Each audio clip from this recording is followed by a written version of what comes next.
Hi friends, welcome to my YouTube channel. May 28 shift 1 నాడు జరిగిన TET paper 2 friends. ఇది school assistant social. So ఏ class నుంచి ఎన్ని questions వచ్చాయో చూద్దాం. 6వ తరగతి నుంచి 7వ తరగతి నుంచి 3 ప్రశ్నలు రాగా, 8వ తరగతి నుండి 8, 9వ తరగతి నుండి 12, 10వ తరగతి నుండి 10 క్వశ్చన్స్, అలానే ఇంటర్ నుంచి 10 ప్రశ్నల వరకు వచ్చాయి. సో ఒక 2 క్వశ్చన్స్ ఎక్కడి నుంచి వచ్చాయో తెలియలేదు. ఒకటి సార్క్, ఇది జనరల్గా అడిగారు, సార్క్ హెడ్ క్వార్టర్స్ ఎక్కడ ఉంది అని, కాఠ్మండూలో. సో ఇంకొకటి ఐరన్ కంటెంట్ అత్యధికంగా ఉన్న ఖనిజం ఏది అని అడిగారు. ఆన్సర్ హేమటైట్. సో ఈ 2 ప్రశ్నలు నాకు దొరకలేదు.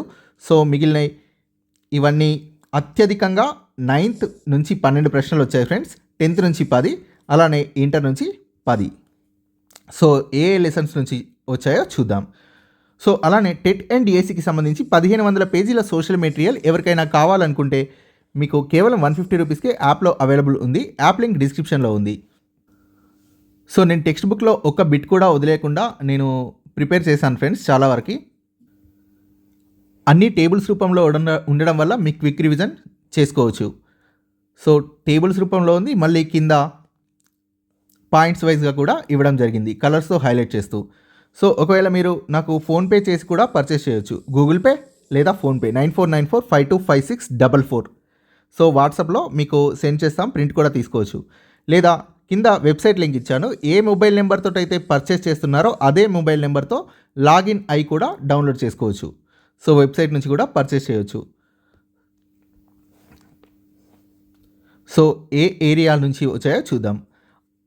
సో 6వ తరగతి 10వ లెసన్ నుంచి ఒక క్వశ్చన్, 11 నుంచి 2. సో 7వ తరగతిలో ఈ 3 లెసన్స్ నుంచి. సో లేట్ కాకుండా ఒకసారి చూస్తూ వెళ్ళండి ఫ్రెండ్స్, ఎక్కడెక్కడ ఎక్కువ క్వశ్చన్స్ వచ్చాయో నేను చెప్తాను. సో 8th క్లాస్ జాతీయోద్యమం మలిదశ నుండి 3 ప్రశ్నలు. 9th క్లాస్లో శిలావరణం నుంచి 2 ప్రశ్నలు, వాతావరణం నుంచి 2 ప్రశ్నలు వచ్చాయి. అలానే 17, 18, 19 శతాబ్దాల్లో ప్రజాస్వామిక జాతీయవాద విప్లవాల నుంచి 2. సో మిగిలిన ఏరియాస్ నుంచి ఒక్కొక్క ప్రశ్న వచ్చింది. సో ఇక్కడ 10thలో భారతదేశ శీతోష్ణ స్థితి మరియు అలానే 8వ తరగతిలో ఉన్న సూర్యుడు శక్తి వనరుల నుంచి సేమ్ క్వశ్చన్ వచ్చింది. సిమ్లా ఢిల్లీ గురించి. ఢిల్లీ పనాజీ కంటే సిమ్లా ఎత్తైన ప్రదేశంలో ఉండడం వల్ల చల్లగా ఉంటుంది అనే ఎగ్జాంపుల్ ఈ సూర్యుడు శక్తి వనరు మరియు 10వ తరగతిలోని భారతదేశ శీతోష్ణ స్థితి రెండిట్లోనూ ఉంది. సో నేను 8వ తరగతి కింద కన్సిడర్ చేశాను దాన్ని. సో లేదా 10వ తరగతికి చేసినా నో ప్రాబ్లం. సో రెండిట్లలో సేమ్ ఇచ్చారు. సో అలానే రాజ్యాంగ నిర్మాణం నుండి 2 ప్రశ్నలు. So inter geography second year నుంచి ఒక ప్రశ్న మాత్రమే వచ్చింది. పాలిటీ నుంచి 8 ప్రశ్నలు వచ్చాయి. Second year polity, only second year polity. Inter first year economics నుంచి 2 ప్రశ్నలు వచ్చాయి. సో సెకండ్ ఇయర్ నుంచి ఒక ప్రశ్న వచ్చింది. So total 12 questions, but 2 questions ఆ లెసన్స్లో నాకు కనబడలేదు. So first question, Ravi New York నుండి న్యూఢిల్లీకి ప్రయాణిస్తున్నాడు, అందుకు అతను. సో న్యూయార్క్ నుండి న్యూఢిల్లీకి తూర్పు వైపుకి ప్రయాణిస్తున్నాడు. సో దీనికి కరెక్ట్ ఆన్సర్, తూర్పుకి వెళ్తున్న కొద్దీ సమయాన్ని కలపాల్సి ఉంటుంది. ఒక రేఖాంశం విలువ 4 నిమిషాలు. సో ఒక రేఖాంశం విలువ 4 నిమిషాలు. సో ఈజీగా దీని ఆన్సర్ ఫైండ్ అవుట్ చేయొచ్చు ఫ్రెండ్స్. సో అతను తూర్పుకు వెళ్తున్నాడు కాబట్టి ఇక్కడ అతడు సమయాన్ని అదనంగా పొందుతాడు. సో ఒక రేఖాంశం విలువ 4 నిమిషాలు కాబట్టి ప్రతి రేఖాంశాన్ని దాటినప్పుడు 4 నిమిషాల సమయాన్ని అదనంగా పొందుతాడు. సో ఈ 15 నిమిషాలు అనేది రాంగ్. ఒక రేఖాంశం అంటే 4 నిమిషాలు. సో సెకండ్ క్వశ్చన్, లావాలో కొంత భాగం భూమిపైకి చేరకుండానే కింది పొరల్లోనే చల్లబడి శిలలుగా గట్టిపడుతుంది. వీటిని ఈ శిలలు అంటారు. ఆన్సర్ అంతర్గమ శిలలు. So 9th class second lesson నుంచి వచ్చింది. సో మొదటి 3 ఆప్షన్స్ 9th క్లాస్కి చెందినవి కాగా, రూపాంతర శిలలు అనే ఆప్షన్ ఇంటర్ నుంచి తీసుకోవడం జరిగింది. ఇంటర్ భూమిలోని శిలలు రకాలు, వాటి లక్షణాలు అనే సబ్ టాపిక్లో ఉంది. సో అంతర్గమ భూస్వరూపాలు, సో ఇది నా మెటీరియల్ నుంచి తీసుకున్నది. లావాలో కొంత భాగం పైకి రాకుండానే కింది పొరల్లోనే చల్లబడి శిలలుగా గట్టిపడుతుంది. వీటిని అంతర్గమ భూస్వరూపాలు అంటారు. సో సెకండ్ ఆప్షన్ బహిర్గమ భూస్వరూపాలు. భూమి ఉపరితలంపైకి వచ్చిన లావాలో కొంత భాగం బహిర్గమ భూస్వరూపాలు అని అంటారు. సో నిక్షేపణ థర్డ్ ఆప్షన్. అవక్షేప శిలల గురించి. శిలల నుండి పై పొరల నుండి విడిపోయిన రేణువులు గాలి నీటితో పాటు కొట్టుకుపోతుంటాయి. అయితే వీటి వేగం తగ్గినప్పుడు రేణువుల్ని మోసుకెళ్ళలేక వాటిని మేట వేస్తాయి. మేట వేయడం అంటే వదిలేస్తాయి. ఇలా మేట వేసిన మట్టి వల్ల మైదాన ప్రాంతాలు, నదీ ప్రాంతాలు ఏర్పడతాయి. అయితే కోతకు గురైన దాంట్లో చాలా వరకు నదుల ద్వారా సముద్రాలకు చేరుతుంది. సముద్రపు నేలలో ఇది పొరలు పొరలుగా నిక్షేపమై కాలక్రమంలో అవక్షేప శిలలుగా మారతాయి. నెక్స్ట్ ఫోర్త్ ఆప్షన్ రూపాంతర శిలలు.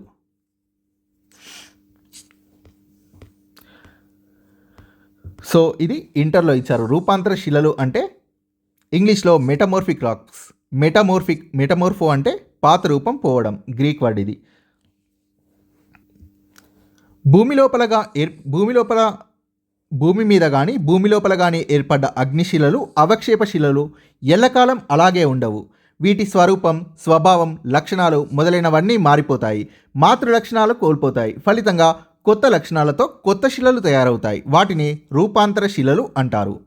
ఇక్కడ కేంద్రీకృతమై ఉన్న నీరు మానవ అవసరాలకు అత్యంత సులభంగా అందుబాటులో ఉంటాయి మరియు నీటి ఆవరణ వ్యవస్థలకు ఇది ఎంతో కీలకమైంది. సో ఆన్సర్ అంటార్కిటికా మహాసముద్రంలోని మంచు గడ్డలు మరియు శాశ్వత మంచు కవచం. సో మొత్తం మంచినీటి శాతం 2.7831% కాగా ఇందులో అధిక శాతం 69.56% అంటార్కిటికా, ఆర్కిటిక్ ఇతర పర్వతాల్లో మంచు గడ్డలు, శాశ్వత మంచు పొరగా ఉంది. సో మొత్తం నీటిలో 97% పైగా ఉప్పు నీరుగా మహాసముద్రాల్లో ఉండగా కేవలం 2.7831% మాత్రమే మంచినీరు. వీటిలో అధిక శాతం అంటార్కిటికాలో ఉంది. సో నెక్స్ట్ క్వశ్చన్, బహురూప ఆవరణం హెటెరోస్పియర్ యొక్క పొర ఏది? సో ఈ 3 ఆప్షన్స్ సమరూప ఆవరణానికి చెందినవి కాగా ఎక్సో ఆవరణం అనేది బహురూప ఆవరణానికి చెందినది. సో 4వ అధ్యాయం వాతావరణంలోని 37, 38, 39 పేజీ నెంబర్లో మీకు ఆన్సర్ దొరుకుతుంది. సమరూప ఆవరణం 90 కిలోమీటర్ల ఎత్తు వరకు ఉంటుంది. ఇందులో ట్రోపో, స్ట్రాటో, మిసో ఆవరణాలు ఉంటాయి. వీటిల్లో నత్రజని, ప్రాణవాయువు, ఆర్గాన్, బొగ్గు పులుసు వాయువుల నిష్పత్తి అంతా ఒకే రకంగా ఉంటుంది. బహురూప ఆవరణం 90 కిలోమీటర్ల కంటే పైన ఉన్న వాతావరణ పొర. దీంట్లో వాయువుల నిష్పత్తి వేర్వేరుగా ఉంటుంది కాబట్టి దీనికి బహురూప ఆవరణం అనే పేరు వచ్చింది. దీంట్లో ఉన్న 2 పొరలు థర్మో మరియు ఎక్సో. సో ఒకసారి ఈ పిక్చర్ అబ్జర్వ్ చేయండి ఫ్రెండ్స్. సో దీంట్లో నుంచి క్వశ్చన్ అనేది ఖచ్చితంగా వస్తూ ఉంటుంది, రిపీట్ అవుతూ ఉంటుంది. సో దీంట్లో ఉష్ణోగ్రత అనేది సో స్టార్టింగ్ నుంచి చూస్తే ఫస్ట్ ట్రోపా ఆవరణం, మనం ఉన్న ఆవరణం ట్రోపా ఆవరణం. సో దీంట్లో తగ్గుతాయి, మళ్ళీ ఇమ్మీడియట్గా స్టాటో ఆవరణంలో పెరుగుతాయి, మళ్ళీ మిసో ఆవరణంలో తగ్గుతాయి, మళ్ళీ థర్మో ఆవరణంలో వేగంగా పెరుగుతాయి. సో ఎక్సో గురించి మనకు తెలిసింది చాలా తక్కువ, ఇది అత్యంత ఎత్తులో ఉంటుంది. సో వాతావరణంలో 75% వాయువులు ట్రోపో ఆవరణంలో ఉండగా స్టాటో ఆవరణంలో వర్షపాతం, తుఫాన్లు ఉండవు. జెట్ విమానాలు ఎగరడానికి స్టాటో ఆవరణం అనుకూలంగా ఉంటుంది. స్టాటో ఆవరణంలో ఓజోన్ పొర ఉంటుంది. చాలాసార్లు రిపీటెడ్ క్వశ్చన్. ఉల్కలు ప్రవేశించగానే కాలిపోయేది మిసో ఆవరణంలో. అయాన్లు అనే విద్యుదావేశం గల కణాలు థర్మో ఆవరణంలో ఉంటాయి. ఇవి రేడియో తరంగాల్ని పరావర్తనం చేస్తాయి. థర్మో ఆవరణాన్నే అయానో ఆవరణం అని కూడా అంటారు. కింది స్టేట్మెంట్లను చదివి వాటికి సమాధానం ఇవ్వండి. అగాధదరి యొక్క అంచులు తీవ్ర వాలుతో కూడి ఉండే లక్షణం కలిగి ఉంటాయి. ఇందులో కింద కంటే పై భాగం ఎక్కువ వెడల్పుగా ఉంటుంది. ఆప్షన్ బి, గార్జ్ పైన ఎంత వెడల్పుగా ఉంటుందో కింద కూడా అంతే వెడల్పుగా ఉంటుంది. దీనికి కరెక్ట్ ఆన్సర్ స్టేట్మెంట్ ఏ మరియు బి సరైనది. సో ఇక్కడ ఎక్స్ప్లెనేషన్ చూస్తే, సో ఇది 9th క్లాస్ సెకండ్ లెసన్ భూమి సహజ ఆవరణలో శిలావరణంలోనిది. సో గార్జ్ పైన ఎంత వెడల్పుగా ఉంటుందో కింద కూడా అంతే వెడల్పుగా ఉంటుంది. దీనికి విరుద్ధంగా అగాధ దరిలో కింద కంటే పై భాగం ఎక్కువగా వెడల్పు ఉంటుంది. సో ఇది ఒకటే లైన్లో ఉన్న బిట్ని 2 స్టేట్మెంట్ల రూపంలో ఇచ్చారు. సో 6th క్వశ్చన్, ఈ కారణం వల్ల భూమధ్య రేఖకి 40 డిగ్రీలు మరియు 60 డిగ్రీల ఉత్తర మరియు దక్షిణ అక్షాంశాల మధ్య వర్షపాతం పశ్చిమ తీరంలో భారీగా ఉంటుంది మరియు తూర్పు వైపు వెళ్ళే కొద్దీ తగ్గుతుంది. సో ఆ కారణం ఏంటి అంటే ఆన్సర్ పశ్చిమ పవనాలు. సో ఇది 9th క్లాస్ 4th లెసన్ వాతావరణంలో ఉంది, వాతావరణం లెసన్లో. సో దీంట్లో రెండు పాయింట్స్ ఉన్నాయి ఫ్రెండ్స్. ఒకటి 40 డిగ్రీలు 60 డిగ్రీల మధ్య అక్షాంశాలకు పశ్చిమ పవనాల కారణంగా పడమటి తీరంలో భారీ వర్షాలు పడతాయి, తూర్పుకి వెళ్తున్న కొద్దీ వర్షాలు తగ్గుతాయి. సో నా మెటీరియల్లో ఎక్కువగా నెగిటివ్కి రెడ్ కలర్ యూజ్ చేశాను 10th క్లాస్ 9th క్లాస్ వాటికి. సో ఒకవేళ ఈ క్వశ్చన్ కానీ అడిగితే భూమధ్యరేఖకి ఉత్తర దక్షిణ దిశల్లో 10 డిగ్రీల నుండి 30 డిగ్రీల అక్షాంశాల మధ్య వాణిజ్య పవనాల కారణంగా తూర్పు తీరంలో భారీ వర్షాలు పడతాయి, పశ్చిమం వైపుకు వెళ్లే కొద్దీ వర్షాలు తగ్గుతాయి. 7th క్వశ్చన్, ఈ రకమైన వ్యవసాయ పద్ధతిలో అధికంగా వ్యవసాయ శ్రామికుల అవసరం ఉంటుంది. అదేవిధంగా అధిక మోతాదులో జీవరసాయన ఎరువుల్ని మరియు నీటిపారుదలని ఉపయోగించుకొని అధిక ఉత్పత్తిని పొందుతారు. ఆన్సర్ సాంద్ర జీవనాధార వ్యవసాయ పద్ధతి. సాధారణ జీవనాధార వ్యవసాయంలో పార మరియు గుళ్ళకార సాయంతో కుటుంబానికి మాత్రమే పరిమితమైన పద్ధతి ఇది. దీన్నే సరుకు కాల్చు లేదా పోడు వ్యవసాయం అని అంటారు. వాణిజ్య వ్యవసాయంలో ఆధునిక ఉత్పాదకాల్ని విరివిగా ఉపయోగిస్తారు. సో దీనికి కరెక్ట్ ఆన్సర్ సాంద్ర జీవనాధార వ్యవసాయ పద్ధతి. అల్యూమినియం శుద్ధి పరిశ్రమను నెలకొల్పడానికి అనువైన ప్రదేశాన్ని ఎంపిక చేయడంలో కీలక పాత్ర వహించే 2 కారకాలు. ఆన్సర్ క్రమం తప్పని విద్యుత్ సరఫరా మరియు కనీస ధరతో లభించే ముడిసరికి యొక్క హామీ. So 9th class 7th lesson భారతదేశంలో పరిశ్రమల్లో ఈ ఇన్ఫర్మేషన్ ఉంది. అల్యూమినియం శుద్ధి కర్మాగారాల్లో ఉపయోగించే బాక్సైట్ అనేది ముదురు ఎరుపు రంగులో ఉండే రాయి. ఇది పెద్ద మొత్తంలో అవసరమవుతుంది. ఈ అల్యూమినియం పరిశ్రమ నెలకొల్పడానికి అనువైన ప్రదేశాన్ని ఎంపిక చేయడంలో క్రమం తప్పని విద్యుత్ సరఫరా, తక్కువ ధరకు ముడి పదార్థాల సరఫరా కీలక పాత్ర పోషిస్తాయి. శివాలిక్ శ్రేణులు నిమ్న హిమాలయాలకు సమాంతరంగా 2400 కిలోమీటర్ల పొడవున వీటి మధ్య వ్యాపించి ఉన్నాయి. ఆన్సర్ పోట్వార్ పీఠభూమి నుండి బ్రహ్మపుత్ర లోయ మధ్య. సో శివాలిక్ వీటినే బాహ్య హిమాలయాలు అంటారు. ఇవి హిమాలయాల ఆవిర్భావ చివరి దశలో ఏర్పడ్డాయి. నిమ్న హిమాలయాలకు సమాంతరంగా 2400 కిలోమీటర్ల పొడవున పొట్వార్ పీఠభూమి నుండి బ్రహ్మపుత్ర లోయ వరకు శివాలిక్ హిమాలయాలు వ్యాపించింది. సో శివాలిక్ శ్రేణి నిమ్న హిమాలయాలకు సమాంతరంగా 2400 కిలోమీటర్ల పొడవున పొట్వార్ పీఠభూమి నుండి బ్రహ్మపుత్ర లోయ వరకు వ్యాపించింది. సో ఇది నేను 10th క్లాస్ భారతదేశ భౌగోళిక స్వరూపాలు లెసన్లో వాల్యూస్ ఉన్నాయి అన్నీ ఒకే దగ్గర వేసి టేబుల్ తయారు చేశాను ఫ్రెండ్స్. చాలా యూజ్ అవుతుంది. సో ఒకసారి చూసుకోండి, ఖచ్చితంగా బిట్ వచ్చేందుకు అవకాశం ఉంది. కింది వాటిలో సరైన ప్రకటనని గుర్తించండి. ఢిల్లీ మరియు పనాజీ కంటే సిమ్లా ఎత్తైన ప్రదేశంలో ఉన్నందున చల్లగా ఉంటుంది. సో ఎత్తుకు వెళ్లే కొద్దీ ఉష్ణోగ్రతలు తగ్గుతాయి.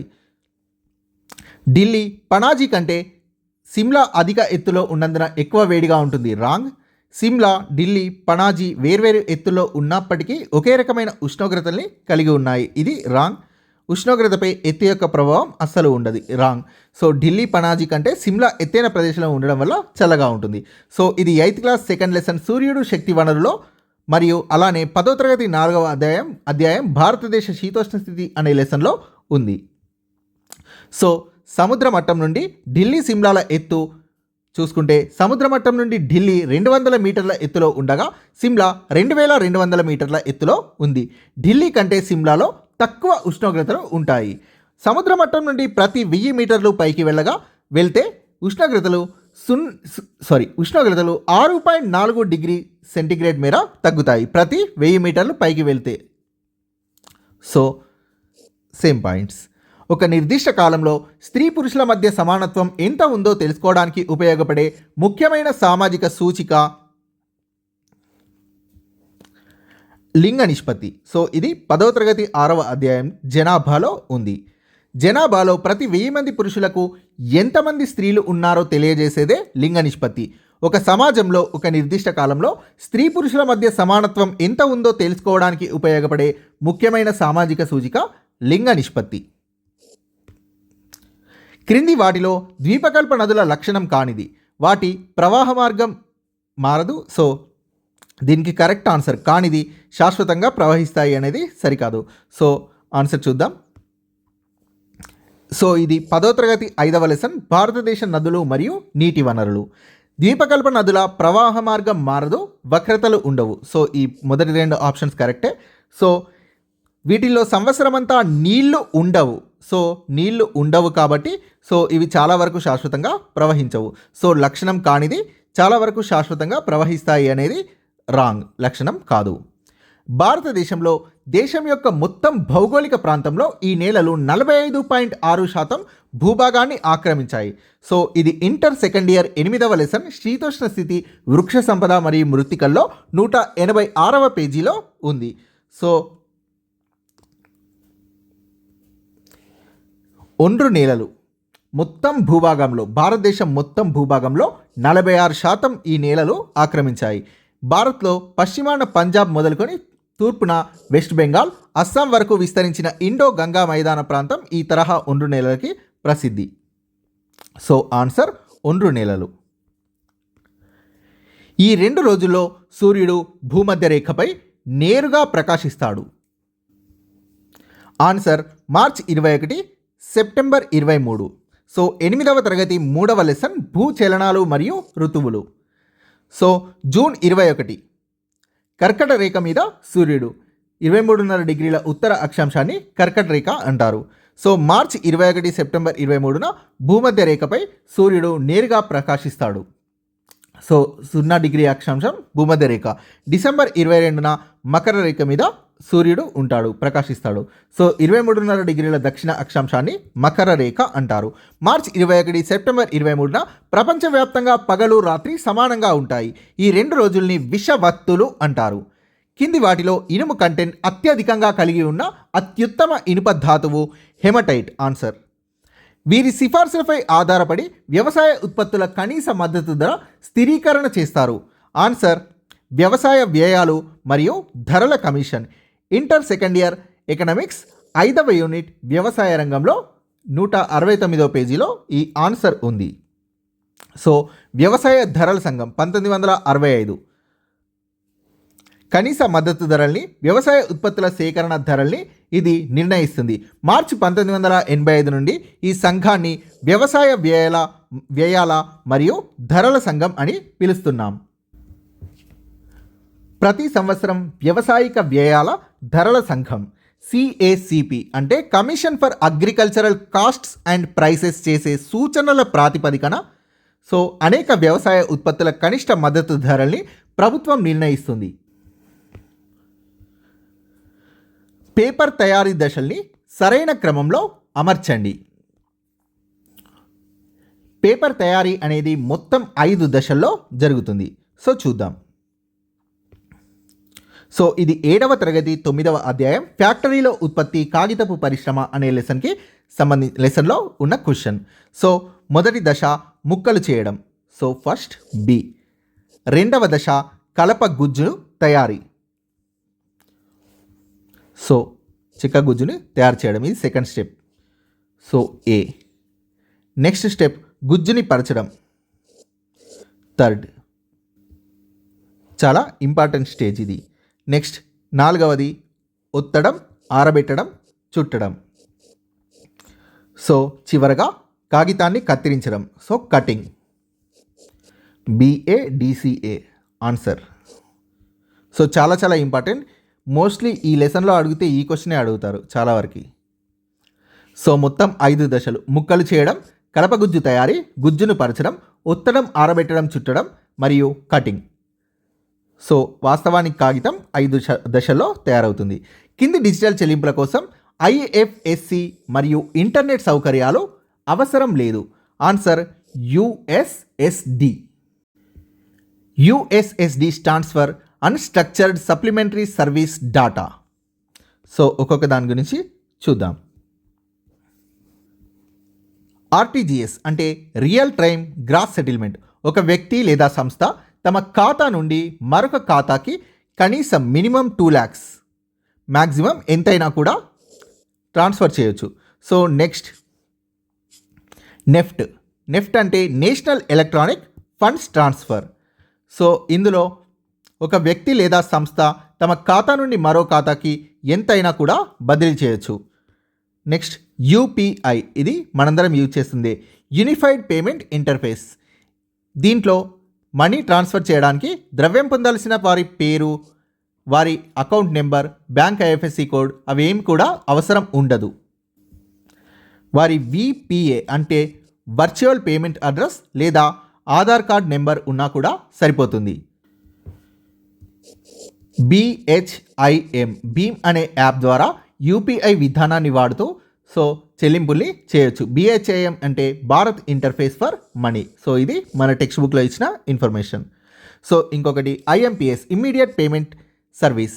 ఒక వ్యక్తి లేదా సంస్థ తమ ఖాతా నుండి మరో ఖాతాకి మొబైల్ ద్వారా, ఇంటర్నెట్ బ్యాంకింగ్ లేదా ATM ద్వారా తక్షణం బదిలీ చేయొచ్చు. ఖాతాదారులు ఈ సౌకర్యం కోసం తమ మొబైల్ నెంబర్ని బ్యాంక్ ఖాతాకి లింక్ చేసుకోవాల్సి ఉంటుంది. ఈ సేవని బ్యాంక్ సెలవుల్లో కూడా వినియోగించవచ్చు. USSD answer. దీనికి IFSC మరియు ఇంటర్నెట్ అనేది అవసరం ఉండదు. రూపే, ద్రవ్య చెల్లింపులు డెబిట్ లేదా క్రెడిట్ కార్డుల ద్వారా చేయొచ్చు. ఖాతాదారుల అవసరాన్ని తీర్చడం కోసం NPCI, national payments corporation of India తక్కువ ఖర్చు మరియు భద్రత లాంటి అనేక సదుపాయాల్ని కల్పిస్తూ రూపే కార్డ్ని ప్రారంభించింది. National payment corporations of India RuPay కార్డులని ప్రారంభించింది. ప్రధాన్ మంత్రి జన్ ధన్ యోజన పథకంలోని ప్రతి ఖాతాదారుడు కూడా రూపే కార్డుల్ని పొందడానికి అర్హులు. IFSC, ప్రతి బ్యాంక్ 11 అంకెల సంఖ్యని కలిగి ఉంటుంది. మొదటి 4 అంకెలు బ్యాంక్ కోడ్ కాగా మిగిలిన అంకెలు బ్రాంచ్ యొక్క కోడ్ని తెలుపుతాయి. ధరల్లో మార్పు ఈ విధంగా సూచించబడ్డ గణాంక పరికరం సాయంతో కొలవబడుతుంది. ఆన్సర్ ధరల సూచిక. వస్తువుల ధరలు నిరంతరం పెరగడాన్ని ద్రవ్యోల్బణం అంటారు. స్థూల దేశీయోత్పత్తిని రాబట్టడానికి స్థూల జాతీయోత్పత్తి నుండి దీన్ని తీసేయాలి. ఇది ఇంటర్మీడియట్ క్వశ్చన్. ఆన్సర్ విదేశాల నుండి వచ్చే నికర ఆదాయం. ఇంటర్ మొదటి సంవత్సరం అర్థశాస్త్రం 7వ యూనిట్ జాతీయాదాయ విశ్లేషణ, పేజ్ నెంబర్ 134. స్థూల జాతీయోత్పత్తి దేశీయ ఉత్పత్తి కారకాల ద్వారా ఒక సంవత్సరంలో ఉత్పత్తి అయిన వస్తుసేవల మార్కెట్ విలువని స్థూల దేశీయోత్పత్తి లేదా స్థూల దేశీయ ఆదాయం అంటారు. దేశీయ ఆదాయంలో విదేశీ వ్యాపార నికర మిగులు అనేది అంతర్భాగం కాదు. కాబట్టి స్థూల దేశీయోత్పత్తి ఈక్వల్ స్థూల జాతీయోత్పత్తి మైనస్ విదేశీ వ్యాపార నికర మిగులు. ఆన్సర్ తీసేయాల్సింది విదేశాల నుండి వచ్చే నికర ఆదాయం. కింది వాటిలో దీన్ని దీర్ఘకాలిక శక్తిలోపంగా పరిగణిస్తారు. Answer BMI <18.5. ఇది 10వ తరగతి 10వ అధ్యాయం ఆహార భద్రతలో ఉంది. జాతీయ పోషకాహార సర్వే హెడ్డింగ్ కింద ఉంది. పురుషుల్లో తీవ్ర శక్తి లోపం అంటే BMI. తీవ్ర శక్తి లోపం అంటే BMI <18.5. అక్కడ కంపేర్ చేశారు పురుషులని మరియు స్త్రీలని. తీవ్ర శక్తి లోపం అంటే BMI <18.5. ప్రభుత్వం వాణిజ్యం కోసం నిర్దేశించిన అడ్డంకులు లేదా పరిమితుల్ని తొలగించడాన్ని ఇలా అంటారు. ఆన్సర్ సరళీకరణ. 10వ తరగతి 9వ అధ్యాయం ప్రపంచీకరణ. విదేశీ వాణిజ్యం, విదేశీ పెట్టుబడుల విధానాల సరళీకరణ అనే హెడ్డింగ్ కింద ఉంటుంది.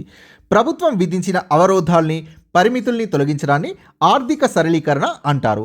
అంతకు ముందుతో పోలిస్తే చాలా తక్కువ పరిమితుల్ని ప్రభుత్వం విధిస్తుంది కాబట్టి దీన్ని సరళీకృత ఆర్థిక విధానం అంటారు.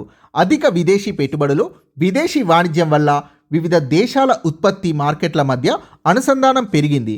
వేగంగా పెరుగుతున్న ఈ దేశాల అనుసంధానం, అంతఃసంబంధాలే ప్రపంచీకరణ. దేశాలు వేగంగా అనుసంధానమయ్యే ప్రక్రియే ప్రపంచీకరణ. చిప్కో ఉద్యమం వెనుక ఉన్న ప్రధాన శక్తి గ్రామీణ మహిళలు. 10వ తరగతి 11వ లెసన్ సుస్థిర అభివృద్ధి సమానత అనే లెసన్లో ఉంది. చిప్కో ఉద్యమం గడ్వాలా కొండల్లో 1970 ఆరంభంలో మొదలైంది. సుందర్లాల్ బహుగుణ ద్వారా మొదలైన ఉద్యమం చిప్కో ఉద్యమం. ఇది ముఖ్యమైన పర్యావరణ ఉద్యమం. ప్రధానంగా మహిళలు పాల్గొన్న ఉద్యమం. సాంప్రదాయ అటవీ హక్కుల కోసం మొదలైంది. చిప్కో అంటే అర్థం హత్తుకోవడం. కింది వాటిలో సేవారంగం కార్యకలాపం కానిది. సో ఆన్సర్ ఖనిజాల్ని వెలికి తీయడం. సో ఇది 10వ తరగతి 3వ లెసన్ ఉత్పత్తి ఉపాధిలోనిది.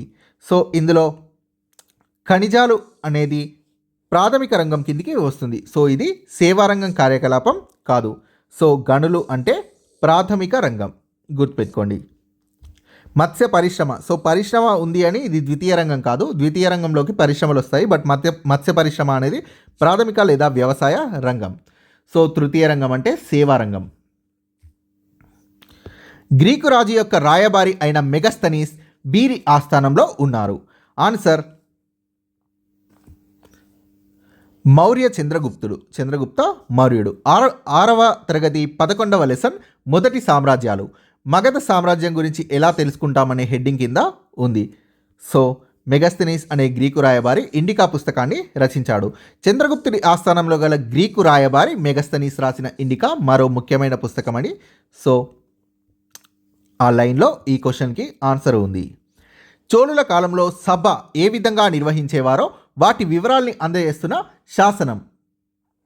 ఆన్సర్ ఉత్తర మేరూర్ శాసనం. చాలా చాలా ఇంపార్టెంట్. చోళుల గురించి సమస్త సమాచారాన్ని ఇచ్చే చాలా ముఖ్యమైన శాసనం ఉత్తర మేరూర్. దీన్ని వేయించినది పరాంతక చోళుడు.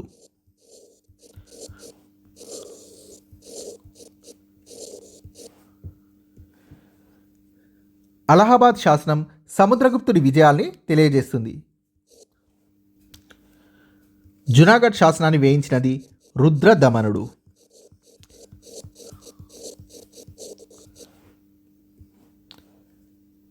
నాసిక్ శాసనాన్ని వేయించినది గౌతమి బాలాశ్రీ. గౌతమిపుత్ర శాతకర్ణి విజయాల్ని తెలియజేస్తూ వేయించిన శాసనం. సో ఇది 7వ తరగతి 11వ అధ్యాయం కొత్త రాజ్యాలు రాజులు అనే లెసన్లో ఉంది. సో ఉత్తర మేరూర్ శాసనాన్ని వేయించినది పరాంతక చోళ 1. సో సభ ఏ విధంగా నిర్వహించేవారో, సభ ఏ విధంగా నిర్వహించాలో తెలియజేస్తున్న శాసనం ఉత్తర మేరూర్ శాసనం. తమిళనాడులోని చెంగల్పట్టు జిల్లాలోని ఉత్తర మేరూర్ శాసనం పేర్కొంది. ప్రస్తుతం భారతదేశంలో లేని మహాజనపదాలు. ఆన్సర్ కాంబోజా, గాంధార. 6వ తరగతి 10వ అధ్యాయం సామ్రాజ్యాలు గణతంత్రాల ఆవిర్భావం. టెక్స్ట్ బుక్లో కానీ ఇంటర్ బుక్స్లో కానీ ఎక్కడా కూడా ఈ ఆన్సర్ డైరెక్ట్గా లేదు. బట్ టెక్స్ట్ బుక్లో కానీ ఇంటర్లో కానీ ఇచ్చిన మ్యాప్ ద్వారా మనం దీని ఆన్సర్ ఫైండ్ అవుట్ చేయొచ్చు, కాంబోజా, గాంధార అని. సో పిక్చర్ రూపంలో ఈ ప్రశ్నకు సమాధానం ఉంది. భారతదేశం పటం ఇచ్చి 16 మహాజనపదాలు ఇచ్చారు. సో మ్యాప్ చూస్తే క్లియర్గా అర్థమవుతుంది. సో నేను దాంట్లో ఉన్నవన్నీ అప్పుడు రాశాను మెటీరియల్ టైప్ చేసేటప్పుడు. సో ఇక్కడ గాంధార ఇది పాకిస్తాన్లో ఉంది. కాంబోజా అనేది కాశ్మీర్తో పాటు పాకిస్తాన్లో కూడా ఉంది. గాంధార మరియు కాంబోజా. శాంతమూల మరియు వీరపురుష దత్త ఈ వంశానికి చెందిన ముఖ్యమైన రాజులు. సో ఆన్సర్ ఇక్ష్వాకులు. 6వ తరగతి 11వ అధ్యాయం మొదటి సామ్రాజ్యాలు. సో ఇక్ష్వాకుల రాజధాని విజయపురి. ఇందులో ముఖ్యమైన రాజులు శాంతమూలుడు, వీరపురుషదత్తుడు. వీరు నిర్వహించిన యాగాలు అశ్వమేధం, వాజపేయ. వీరు బ్రాహ్మణులకు దాన ధర్మాలు చేశారు.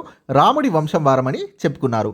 కృష్ణానది తీరంలోని నాగార్జున కొండకు దగ్గరలోని విజయపురిని రాజధానిగా చేసుకుని ఇక్ష్వాకు సామ్రాజ్యాన్ని నెలకొల్పారు. ఇక్ష్వాకు వంశంలోని ముఖ్య రాజులు శాంతమూలుడు, వీరపురుష దత్తుడు. శాతవాహన సామ్రాజ్యం నర్మదా నది నుండి కృష్ణ గోదావరి డెల్టా వరకు ఉంది. సో సెకండ్ ఆప్షన్ శాతవాహనులు కూడా చూద్దాం, నెక్స్ట్ అడిగే ఛాన్స్ ఉంది. ఇందులో గొప్ప రాజులు గౌతమిపుత్ర శాతకర్ణి, వాశిష్ఠిపుత్ర పులోమావి, యజ్ఞశ్రీ శాతకర్ణి. వీరి పాలన సుమారు 200 సంవత్సరాలు సాగింది. వీరు బ్రాహ్మణులకు, బౌద్ధ సన్యాసులకు భూదానాలు చేశారు. వీరితో వ్యాపారం జరిగిన సుదూర ప్రాంతాలు బెంగాల్ మరియు రోమ్. కోటిలింగాల శాతవాహనుల తొలి రాజధాని జగిత్యాల జిల్లాలో గోదావరి పెద్దవాగు కలిసే చోట శ్రీపాద ఎల్లంపల్లి ప్రాజెక్టు ఎగువన ఉంది. అస్మక జనపదానికి రాజధాని కోటిలింగాల. ఏప్రిల్ 6, 1930న మహాత్మా గాంధీ దండికి చేరుకొని దీనికి గుర్తుగా ఒక పిడికేడు ఉప్పును తీసుకొని ఉప్పు చట్టాన్ని ఉల్లంఘించాడు. సో దీనికి ఆన్సర్ భారతీయ ప్రజలు బ్రిటిష్ పాలనలో చేసిన చట్టాల్ని పాటిస్తూ జీవించడానికి నిరాకరించడం. 8వ తరగతి 11వ లెసన్ జాతీయోద్యమం బలిదశ 1919-47. 1930 మార్చి 12న అహ్మదాబాద్లోని సబర్మతి ఆశ్రమం నుండి దండి వరకు యాత్ర మొదలుపెట్టాలని గాంధీ నిర్ణయం తీసుకున్నాడు. దండి యాత్ర 78 మంది అనుచరులతో గాంధీ సబర్మతి ఆశ్రమం నుండి దండి వరకు ఉన్న 375 కిలోమీటర్ల దూరాన్ని 24 రోజుల్లో నడిచారు. 1930 ఏప్రిల్ 6న దండికి చేరుకున్న గాంధీ పిడికెడు ఉప్పు తీసి బ్రిటిష్ పాలనలో బ్రిటిష్ చట్టాల్ని ఉల్లంఘించి భారత ప్రజల తిరస్కరణని తెలియజేశాడు. సో గుజరాత్ సముద్ర తీరంలో దండి ఉంది. 78 మంది అనుచరులు 375 కిలోమీటర్ల దూరాన్ని 24 రోజుల్లో నడిచాడు. నెక్స్ట్ క్వశ్చన్, 1789లో అమెరికా సంయుక్త రాష్ట్రాలు రిపబ్లికన్ రాజ్యాంగాన్ని ఆమోదించింది. రాజ్యాంగం అంటే ఏంటి ఇక్కడ? ఆన్సర్, అమెరికా సంయుక్త రాష్ట్రాలు రాజులచే పాలించబడదు, కానీ ప్రజలచే ఎన్నుకోబడ్డ ప్రజాప్రతినిధులచే పాలించబడుతుంది. ఆన్సర్, 9వ తరగతి 12వ అధ్యాయం 17, 18, 19వ శతాబ్దాల్లో ప్రజాస్వామిక జాతీయవాద విప్లవాల్లో ఉంది. సో 1789లో అమెరికా సంయుక్త రాష్ట్రాల ప్రభుత్వం గణతంత్ర రాజ్యాంగాన్ని ఆమోదించింది. ఇందులో రాజు పాలించడు, ప్రజలు ఎన్నుకున్న ప్రతినిధులు పాలిస్తారు. 18వ శతాబ్దంలో ఫ్రెంచ్ సమాజం యొక్క రెండవ వర్గం కులీన వర్గం. ఇందులో ఉండేవారు సో కులీనులు అంటే పాలకులు. సో ఇందులో ఉండేది రాజ కుటుంబీకులు మరియు పాలక వర్గం. సో మొత్తం 3 ఎస్టేట్లు ఉండగా మొదటి ఎస్టేట్లో మతాధికారులు ఉన్నారు. రెండవ ఎస్టేట్లో కులీన వర్గాలు లేదా రాజకుటుంబీకులు పాలకవర్గం ఉండగా మూడవ ఎస్టేట్లో వ్యాపారులు వాణిజ్యవేత్తలు సో మిగిలిన వాళ్ళు ఉన్నారు. 9వ తరగతి 12వ అధ్యాయం 17, 18, 19వ శతాబ్దాల్లో ప్రజాస్వామిక జాతీయవాద విప్లవాలు లెసన్లో ఉంది. సో ఫ్రెంచ్ సమాజం గురించి 18వ శతాబ్దంలో 3 ఎస్టేట్లుగా విభజించబడింది. సో మొదటి ఎస్టేట్ మతాధిపతులు, రెండవ ఎస్టేట్ కులీన వర్గాలు రాజకుటుంబీకులు పాలకవర్గం, మూడో ఎస్టేట్ పెద్ద వ్యాపారస్తులు వాణిజ్యవేత్తలు న్యాయస్థాన అధికారులు న్యాయవాదులు. సో ఇలా వీరందరూ ఉన్నారు. చాలా చాలా ఇంపార్టెంట్. కాకతీయుల కాలంలో న్యాయంకర వ్యవస్థ వీరి పాలన కాలంలో అమల్లో ఉంది. ఆన్సర్, రుద్రమదేవి మరియు ప్రతాపరుద్ర 2. 7వ తరగతి 12వ అధ్యాయం ప్రాంతీయ రాజ్యాల ఆవిర్భావం కాకతీయులు అనే లెసన్లో ఉంది.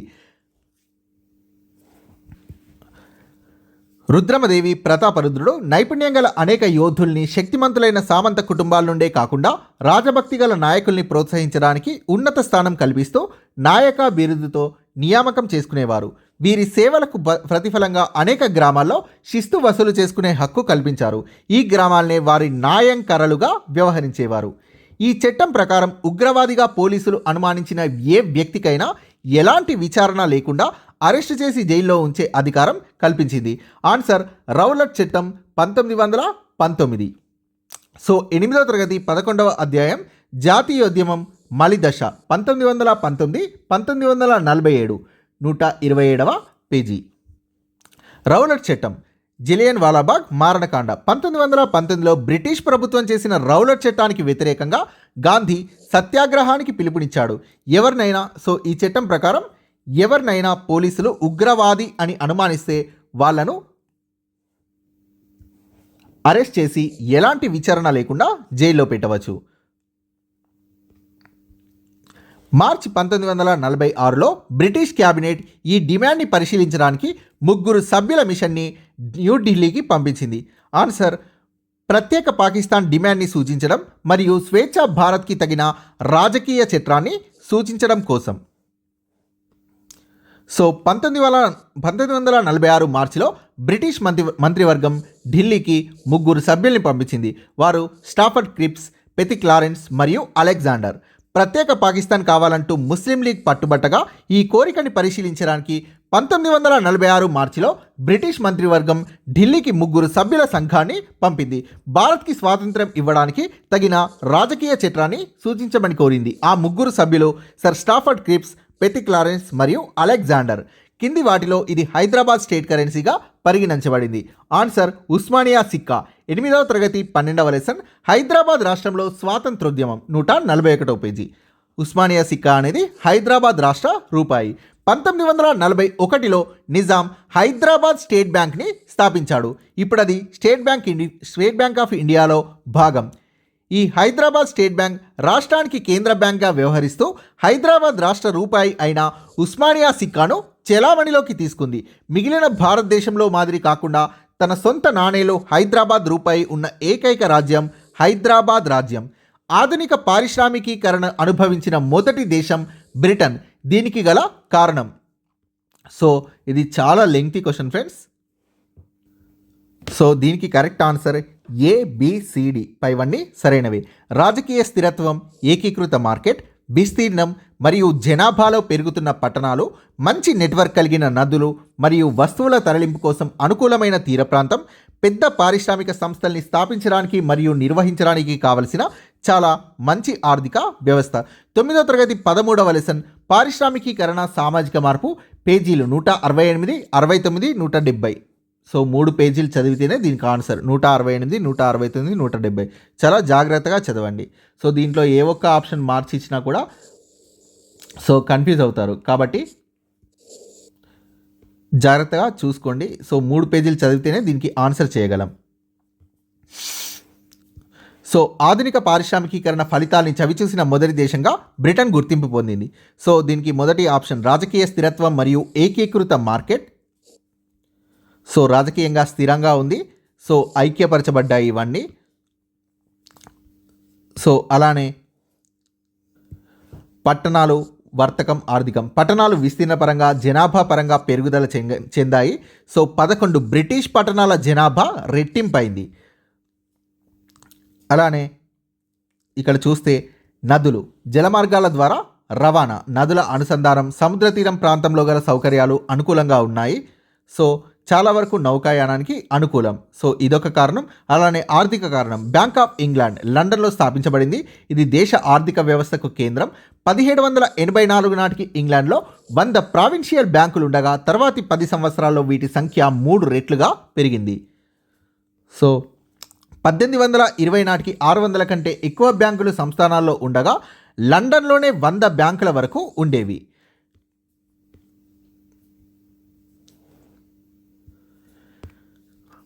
సరైన దానిని గుర్తించండి. సో చాలా సింపుల్ క్వశ్చన్. రాజ్యాంగ సభ 26 నవంబర్ 1949 రాజ్యాంగాన్ని ఆమోదించగా 26 జనవరి 1950 అమల్లోకి వచ్చింది. సో 15వ అధ్యాయం 10వ తరగతి స్వతంత్ర భారత రాజ్యాంగ నిర్మాణం 216-17 పేజీలో చూసుకోండి. 1949 నవంబర్ 26 ఆమోదించినది, అమల్లోకి వచ్చినది జనవరి 26, 1950. అరెస్ట్ చేసిన వ్యక్తిని కోర్టు ముందు హాజరుపరచాలని ఆదేశించే రిట్ హెబియస్ కార్పస్. సో ఈ మిగిలిన 3 కూడా చూద్దాం. ఇంటర్ సెకండ్ ఇయర్ పాలిటీ, ప్రాథమిక హక్కులు, ఆదేశిక సూత్రాలు 33వ పేజీ. సో రిట్లు అంటే ప్రాధికారిత న్యాయస్థానం జారీ చేసిన ఆజ్ఞ. దీన్ని తప్పనిసరిగా పాటించాలి. హక్కుల పరిరక్షణ కోసం సుప్రీంకోర్టు 32వ ఆర్టికల్ని అనుసరించి, హైకోర్టు 226 ఆర్టికల్ని అనుసరించి రిట్లు జారీ చేస్తాయి. బ్రిటిష్ చట్టాల ఆధారంగా రిట్లని గ్రహించాం. లాటిన్ భాషని అనుసరించి రిట్లను ఈ క్రింది విధంగా వివరించవచ్చు. హెబియస్ కార్పస్ నిర్బంధింపబడ్డ వ్యక్తిని కోర్టు ముందు హాజరుపరచాలని జారీ చేసే ఆజ్ఞ. మాండమస్ అంటే అర్థం మేము ఆదేశిస్తున్నాం. ప్రభుత్వ అధికారి తన విద్యుక్త ధర్మాన్ని సక్రమంగా నెరవేర్చాలని ఆదేశిస్తూ ఉన్నత న్యాయస్థానం జారీ చేసే ఆజ్ఞ. కో వారెంట్ అంటే ఏ అధికారంతో అని ప్రశ్నిస్తూ ఉన్నత న్యాయస్థానం జారీ చేసే ఆజ్ఞ కో వారెంటో. ఎవరైనా అధికారాన్ని చెలాయించేటప్పుడు వారు చట్టబద్ధంగా లేక న్యాయబద్ధంగా అంటే ఏ అధికారంతో మీరు ఈ అధికారాన్ని నిర్వహిస్తున్నారని ప్రశ్నించడాన్నే కో వారెంటో అంటే ఏ అధికారంతో అని ప్రశ్న. ప్రొహిబిషన్ దీన్నే ప్రతి నిషేధం అంటారు. దిగువ న్యాయస్థానం తన అధికారాన్ని అతిక్రమించి తనకు అధికారం లేకపోయినా తన పరిధిని దాటి కేసు విచారణ చేసేటప్పుడు తక్షణం విచారణ నిలిపివేయాలని ఆదేశించడమే ప్రొహిబిషన్గా పేర్కొంటారు. సెర్షియోరి దిగువ న్యాయస్థానంలో విచారణ జరుగుతున్న కేసు విచారణని తక్షణం తనకు గాని లేక మరొక కోర్టుకు గాని బదిలీ చేయాలని ఆదేశిస్తూ జారీ చేసే ఆజ్ఞ సెర్షియోరి. ఎన్నికల కమిషనర్ల పదవీ కాలం గురించి సరైనది. ఎన్నికల కమిషనర్లని 6 ఏళ్ల కాలానికి నియమిస్తారు లేదా 65 ఏళ్ల వరకు కొనసాగుతారు. ఏది ముందైతే అది ఆన్సర్. 10వ తరగతి 16వ అధ్యాయం భారతదేశంలో ఎన్నికల ప్రక్రియ. ప్రధాన ఎన్నికల అధికారి భారత్లో ఎన్నికల కమిషన్కి అధిపతి. జాతీయ రాష్ట్ర శాసనసభల ఎన్నికల్ని సజావుగా జరపడానికి పలు అధికారాలు ఇవ్వబడ్డాయి. ఇతడు సాధారణంగా సివిల్ సర్వీస్కి చెందినవాడే ఉంటాడు. పదవీ కాలం 6 లేదా 65 సంవత్సరాలు నిండే వరకు. సో ప్రధాన ఎన్నికల కమిషనర్ ఇతర కమిషనర్లకు మధ్య అధికారాలు, హోదాలు, జీతభత్యాలు వ్యత్యాసాలు లేవు. నిర్ణయాలు సాధారణంగా ఏకగ్రీవంగా తీసుకుంటారు, లేదంటే మెజార్టీ ప్రాతిపదికపై నిర్ణయాలు అమలు చేస్తారు. మంత్రిమండలి సభ్యుల యొక్క సంఖ్య పరిమితి దీన్ని మించకూడదు. ఆన్సర్ లోక్సభ లేదా అసెంబ్లీ మొత్తం బలంలో 15%కి మించకూడదు. ఇంటర్ సెకండ్ ఇయర్లో 4th లెసన్ రాష్ట్ర ప్రభుత్వంలో మాత్రం నాకు ఇది దొరికింది. సో లోక్సభ అయినా అసెంబ్లీ అయినా మొత్తం బలంలో 15%, మంత్రిమండలి సభ్యుల సంఖ్య 15%కి మించకూడదు. సో ఇక్కడ చూస్తే రాజ్యాంగం 91వ సవరణ చట్టం 2003 ప్రకారం మొత్తం శాసనసభ సభ్యుల సంఖ్యలో 15%కి మించకూడదు రాష్ట్ర మంత్రిమండలిలో. రాజ్యసభ ఇన్ని సంవత్సరాలకోసారి రద్దు చేయబడుతుంది. ఆన్సర్ ఇది ఎప్పటికీ రద్దు చేయబడదు. ఇంటర్ సెకండ్ ఇయర్ రాజనీతి శాస్త్రం 3వ అధ్యాయం 51వ పేజీ. సో రాజ్యసభ శాశ్వత సభ, ఇది రద్దు కావడం అంటూ జరగదు. ప్రతి 2 సంవత్సరాలకి, చాలా ఇంపార్టెంట్ బిట్, ప్రతి 2 సంవత్సరాలకి 1/3 వంతు సభ్యులు పదవీ విరమణ చేస్తారు. ఒక ఎన్నికైన సభ్యుడు 6 సంవత్సరాల పాటు సేవను అందిస్తాడు తన సేవలని. 86వ రాజ్యాంగ సవరణ చట్టం 2002 దీనికి సంబంధించినది. ఆన్సర్ ఎలిమెంటరీ విద్య ప్రాథమిక హక్కుగా చేయబడింది. 6 నుండి 14 సంవత్సరాల పిల్లలకు ఉచిత మరియు నిర్బంధ విద్య అనేది 86వ రాజ్యాంగ సవరణ 2002కి సంబంధించినది. లోక్సభ మరియు శాసనసభ ఎన్నికల ఓటింగ్ వయస్సు 21 నుండి 18 తగ్గించడం, ఇది 61వ రాజ్యాంగ సవరణ. పంచాయతీరాజ్ సంస్థలకు రాజ్యాంగ హోదా కల్పించడం, ఇది 73వ రాజ్యాంగ సవరణ. లోక్సభ, రాష్ట్ర శాసనసభల్లో మొత్తం సీట్లలో 3/1 వంతు మహిళలకు రిజర్వ్ చేసే మహిళా రిజర్వేషన్ బిల్, ఇది 106వ రాజ్యాంగ సవరణ. 8వ తరగతి 18వ అధ్యాయం హక్కులు అభివృద్ధి అనే లెసన్లో 210వ పేజీలో ఈ క్వశ్చన్కి ఆన్సర్ ఉంటుంది. సో 86వ సవరణ ప్రభుత్వం చేసే చట్టం ద్వారా 6 నుండి 14 సంవత్సరాల పిల్లలందరికీ ఉచిత నిర్బంధ విద్యను ప్రభుత్వం అందించాలి. ఉచిత నిర్బంధ విద్యకు బాలల హక్కు చట్టం 2009 అనే ఈ చట్టాన్ని అంతిమంగా 2009లో చేశారు. 6 నుండి 14 సంవత్సరాల మధ్య పిల్లలందరికీ ఉచిత విద్యను పొందే హక్కు ఉందని ఈ విద్యా హక్కు చట్టం తెలియజేస్తుంది. భారత రాజ్యాంగం ప్రకారం రాష్ట్ర జాబితాలో లేనిది. ఆన్సర్ బీమా. సో ఇంటర్ సెకండ్ ఇయర్ రాజనీతి శాస్త్రం 5వ అధ్యాయం కేంద్ర రాష్ట్ర సంబంధాలు, పేజ్ నెంబర్ 84. సో ఇన్సూరెన్స్ అనేది ఇక్కడ చూస్తే మనకు బీమా అనేది కేంద్ర జాబితాలో ఉంది. సో రాష్ట్ర జాబితాలో లేనిది. కింది వారు పరోక్షంగా ఎన్నికవుతారు. ఆన్సర్ జిల్లా పరిషత్ చైర్మన్. ఇంటర్ సెకండ్ ఇయర్ రాజనీతి శాస్త్రం 6వ అధ్యాయం 105వ పేజీలో ఆన్సర్ ఉంటుంది. So ZPTC.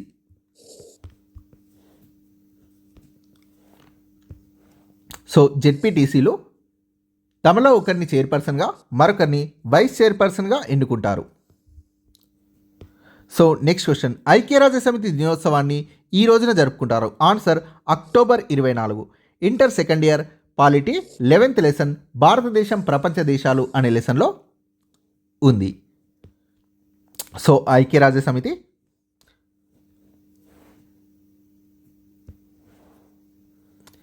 1945 అక్టోబర్ 24న ఆవిర్భవించింది. సో పంచాయతీరాజ్ వ్యవస్థను తొలిసారిగా ఈ రాష్ట్రంలో ప్రవేశపెట్టారు. Answer Rajasthan. Inter second year polity 6th lesson స్థానిక ప్రభుత్వాలు. So page number 95. So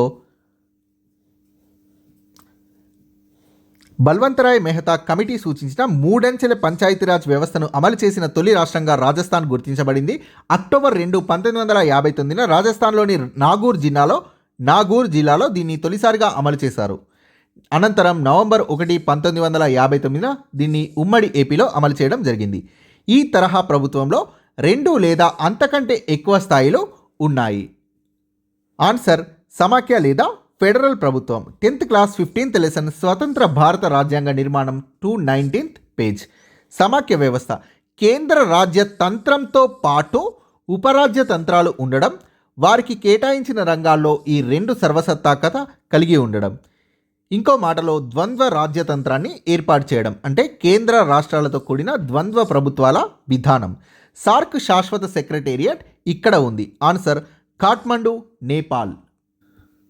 so SAARC full form South Asian Association of Regional Cooperation, దక్షిణ ఆసియా ప్రాంతీయ సహకార సంఘం. ఇది డిసెంబర్ 8, 1985 దీన్ని స్థాపించడం జరిగింది. సార్క్ ఏర్పాటులో ప్రధాన పాత్ర పోషించింది జియా ఉర్ రెహమాన్ సార్క్ ఏర్పాటులో ప్రధాన పాత్ర పోషించాడు. సో స్టార్టింగ్లో ఇందులో 7 సభ్య దేశాలు ఉండేవి. బంగ్లాదేశ్, భూటాన్, ఇండియా, మాల్దీవులు, నేపాల్, పాకిస్తాన్, శ్రీలంక. అయితే 8వ సభ్యదేశం 2007 ఏప్రిల్ 3న 8వ సభ్యదేశంగా ఆఫ్ఘనిస్తాన్ చేరింది. సో ప్రస్తుతం 8 సభ్యదేశాలు ఉన్నాయి. Thank you friends.